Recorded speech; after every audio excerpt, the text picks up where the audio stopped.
Hey, this is Pastor Russ, and I want to go to Maslow's second law. If you haven't watched the first one, go watch it first, because you can't deal with the second law until you've dealt with the first one. So you can't skip these. One builds on top of the other. And the second law consists of the needs for safety. Safety in your employment, safety in your environment, making sure that you have all the resources that you need, like food and warmth and shelter and anything that helps you to be able to feel safe.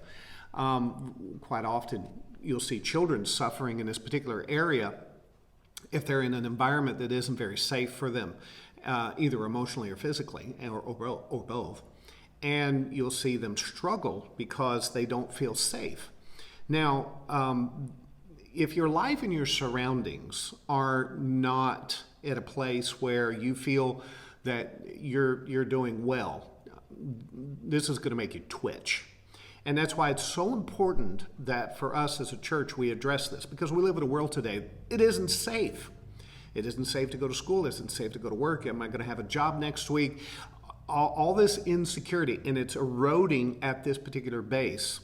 So we as a church, and even us as people, have to be able to communicate this safety to people and to the individuals around us. So why do we check kids in? And why do we make that public? Why do we want to make sure that they see that?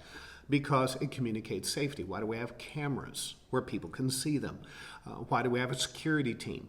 Why do we address and plan for emergencies? Because people want to know that they are in a safe place. And that's why we look at the building to make sure that there's nothing risky, nothing that's going to injure anybody. We always watch what we're doing all the time, because people will not attend a church that doesn't appear to be safe or cares whether or not people are safe.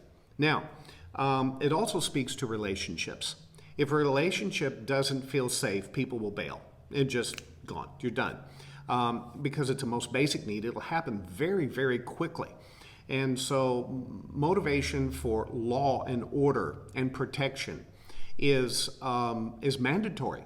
And to know that people will be treated reasonably fair, that their words will be heard, that they are in a safe place. Because if things appear, just even the appearance of being unpredictable or out of control or dangerous, people are gone. They're like, nope, I can't go to church here. I can't be associated with this person. I can't work in this environment. And you'll see people saying things like this all the time. If a person doesn't feel safe in a relationship, they'll bail. They'll be out in a minute.